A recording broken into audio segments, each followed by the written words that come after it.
Hello students, आज हम जिस टॉपिक पर पढ़ेंगे वो एक ऐसा टॉपिक है जिसे मोस्टली लोग अवॉइड करते हैं डिस्कस करने के लिए, चाहे वो पेरेंट्स हो, चाहे वो सम अदर फैकल्टी मेंबर हो and some elder member of the society also. This is about sex education. Now first of all the question arises कि सेक्स एजुकेशन है क्या, क्यों इसे डिस्कस करने की जरूरत है, किस स्टेज पे सेक्स एजुकेशन को डिस्कस करना चाहिए, क्या मोड होना चाहिए किसी भी बच्चे को टीच करने के लिए कि सेक्स एजुकेशन के बारे में, और सबसे इंपॉर्टेंट चीज कि स्टूडेंट जो है, जो बच्चा जो है, उसे कैसे कॉन्फिडेंस में लेना चाहिए regarding teaching of sex education. जब भी हम सेक्स एजुकेशन की बात करते हैं तो वर्ड सेक्स को देख के ही मोस्टली से इग्नोर कर दिया जाता है. मोस्टली पेरेंट्स क्या करते हैं कि बच्चों के साथ इस टॉपिक के ऊपर डिस्कस ही नहीं करते, बिकॉज उनके माइंड में कुछ ऐसा होता है कि जब बच्चे का टाइम आएगा वो खुद सीख जाएगा. बच्चा जब स्कूल में पहुंचता है तो आई एम नॉट सेइंग कि सारे फैकल्टी मेंबर, बट कुछ फैकल्टी मेंबर जो धारणा लेके चलते हैं कि नहीं, लड़कियों के सामने हम ये टॉपिक नहीं पढ़ा सकते, लड़कों के सामने ये टॉपिक नहीं पढ़ा सकते.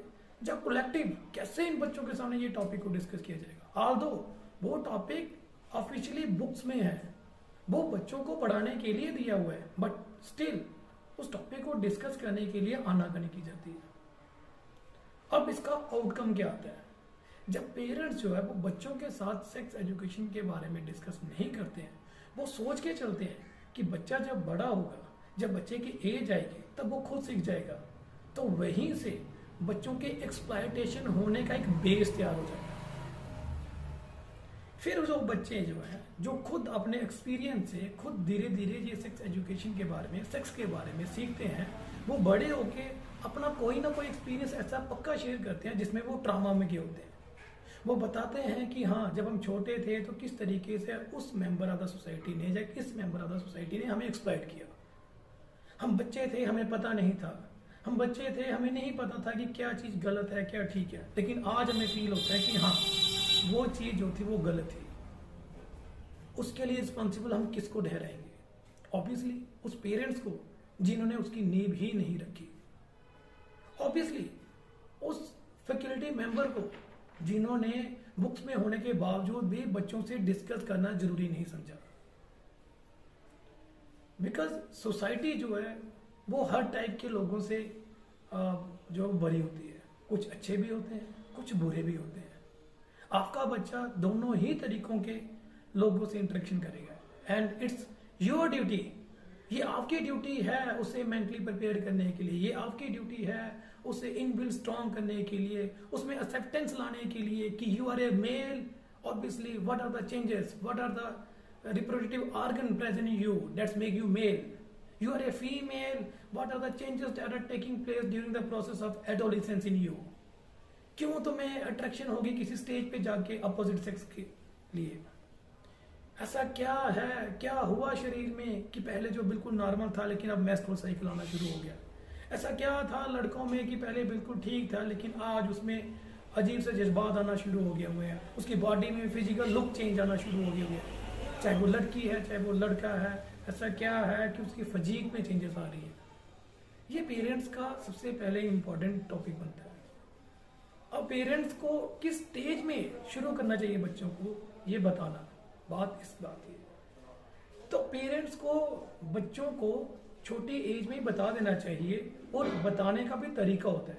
बच्चों को बता सकते हैं बच्चे कौन सा गुड टच होता है, कौन सा बैड टच होता है, कौन सी बॉडी के अंग हैं, कौन सी बॉडी के पार्ट्स हैं, यहाँ पे आपने किसी को अलाउ नहीं करना है कि वो टच करे.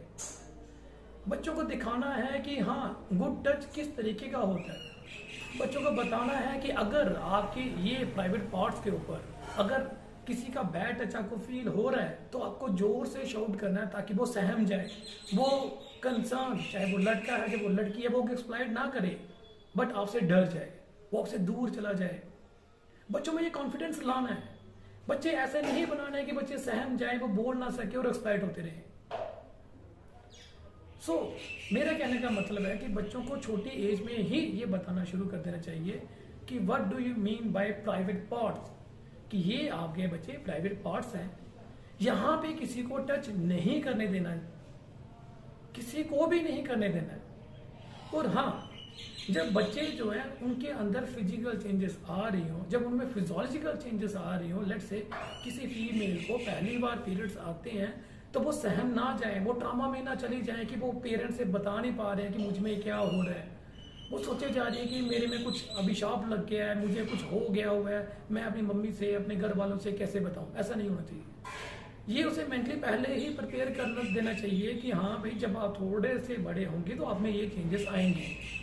इसी तरीके से लड़कों में जब वो चेंजेस आती हैं तो लड़कों में इतना कॉन्फिडेंस होना चाहिए कि वो अपने पिता से, अपनी मदर से, अपने घर वालों के बड़े मेंबर से बोल सकें कि मुझे ये चेंजेस फील हो रही हैं, वो बताएं। और आप उसके ऊपर शाउट ना करें, बिकॉज अगर आप उसके ऊपर शाउट करेंगे वो सहम जाएगा, वो आपसे डिस्कस नहीं करेगा। नो, अब बात आती है कि what are the mode of teaching, किस तरीके से आप उसे पढ़ा सकते हैं। जैसा कि मैंने अभी बोला कि पेरेंट्स तो शुरू ही कर सकते हैं गुड टच और बैड टच से।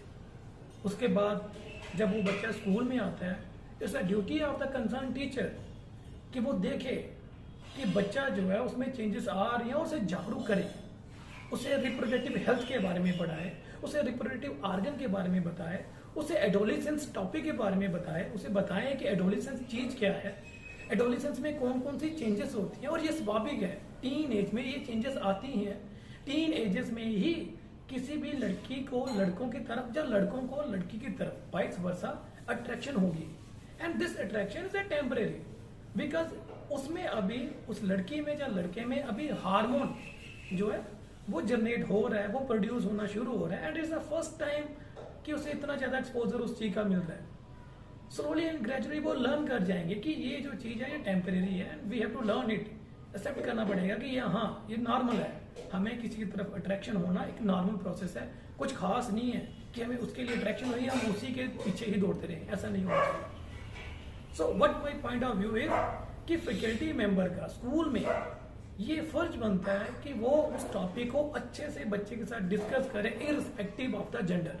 वो जेंडर के बारे में ना सोचें कि अगर मेल टीचर है तो फीमेल को कैसे पढ़ाए, फीमेल टीचर है तो वो मेल को कैसे पढ़ाए, ऐसा नहीं होना चाहिए। उसे दोनों को ही, चाहे वो मेल है चाहे फीमेल है, अच्छे तरीके से बताना जरूरी है। बिकॉज बच्चों की नेचर होती है क्यूरियस, वो हमेशा क्यूरियोसिटी से भरे होते हैं। अगर पेरेंट्स उसे नहीं बताएंगे, अगर टीचर उसे नहीं बताएंगे, तो वो तो उसे लर्न करेंगे ही करेंगे। तो वो लर्न कहाँ से करेंगे? किसी और सोर्सेस से। वो और सोर्सेस क्या होंगे? कुछ और मेंबर ऑफ द सोसाइटी या इंटरनेट। अगर मेंबर ऑफ द सोसाइटी कुछ बैड एलिमेंट है तो वो उसे गलत डायरेक्शन ही दिखाएंगे। और अगर वो इंटरनेट पे जाता है तो इंटरनेट इतना वास्ट है कि बच्चा पॉजिटिव चीजों की तरफ कम और नेगेटिव चीजों की तरफ ज्यादा जाना शुरू कर देता है। सो बच्चों को आपने इस तरीके से मेंटली प्रिपेयर करना है कि बच्चा जो है वो आपके साथ कॉन्फिडेंस फील करे, आपके साथ कंफर्ट फील करे और आपके साथ रिप्रोडक्टिव हेल्थ के बारे में, रिप्रोडक्टिव हाइजीन के बारे में डिस्कस करे। वो आपके साथ डिस्कस कर सके कि मम्मा या पापा मेरे में ये चेंजेस आ रही है, ऐसा क्यों है, और आपको भी उसके आंसर देने हैं। एक्चुअली इंडियन सोसाइटी में एक ऐसा स्टिग्मा है कि अगर टीवी के ऊपर भी रिप्रोडक्टिव हेल्थ के बारे में कोई टॉपिक आ जाए, इवन एक एड भी आ जाती है किसी पैड के बारे में, तो पेरेंट्स वो चैनल ही चेंज कर देते हैं। और उनके मन में क्या होता है कि कुछ ऐसा टीवी में आ गया हुआ है कि हम बच्चों के साथ कैसे बैठे। वो खुद भी अनकंफर्टेबल फील करते हैं और बच्चों को भी अनकंफर्टेबल फील करवाते हैं। उनको इनडायरेक्टली बता देते हैं कि बच्चे, it's something that you need not to discuss in front of us, कि हमारे सामने इस चीज को डिस्कस मत करना और हमारे सामने इस चीज को देखना भी मत। तो बच्चा मुझे बताइए कैसे सीखेगा। सो सेकेंडली, जैसे मैंने बोला कि एक टीचर का क्या काम बनता है, टीचर का काम बनता है कि आप बच्चे को अच्छी डायरेक्शन में लेके चलिए। आप बच्चों को बताइए कि हाँ भाई, आपके अंदर ये चेंजेस आना स्वाभाविक है, इट्स ए नॉर्मल प्रोसेस। लड़की और लड़कों दोनों को ही इकट्ठे पढ़ाना है रिगार्डिंग मेंस्ट्रुअल साइकिल, ताकि एक सेंस ऑफ रिस्पेक्ट लड़के में जनरेट हो सके कि हाँ, ये जो मेंस्ट्रुअल साइकिल है, it is a god gift to the female. That is why female has the only capacity to give birth a young one भगवान के अलावा अगर किसी को जन्म देने का हक है वो एक फीमेल को है। So it's a boon, it's a god gift. ये ऐसा नहीं है कुछ गलत है, कुछ गंदा है। और क्यों उसे लड़कों के सामने ही डिस्कस करना जरूरी है? बिकॉज अगर आप लड़कों से परहेज करोगे, अगर आप लड़कों के सामने डिस्कस नहीं करेंगे तो वो ज्यादा क्यूरियस होंगे, वो और ज्यादा उसके बीच में जाने की कोशिश करेंगे, ऐसा क्या था जो हमें नहीं बताया गया, ऐसा क्या है उसमें। सिमिलरली अगर मेल रिप्रोडक्टिव ऑर्गन की बात की जाती है या मेल में क्या चेंजेस आती हैं उसके बारे में डिस्कस किया जाता है, वो भी इन फ्रंट ऑफ द गर्ल्स होना चाहिए। बिकॉज इसमें क्या होता है कि दोनों को ही ये सही टाइम पे सही नॉलेज मिल जाती है और सही सोर्स से मिलती है। दोनों ही तरीकों से बच्चों की क्यूरियोसिटी दूर हो जाती है और वो एक्सेप्टेबिलिटी रखते हैं कि yes, this is the male reproductive organs, this is the male private parts and these are the female private parts, and what are the difference that are making a difference between male and the female। ऐसी क्या चीजें हैं जो mail को female से अलग कर रही हैं? ऐसी क्या चीजें हैं कि जो मेल में है लेकिन फीमेल में नहीं है? तो ये चीजें जो है वो एक टीचर से एक्सपेक्ट की जाती हैं।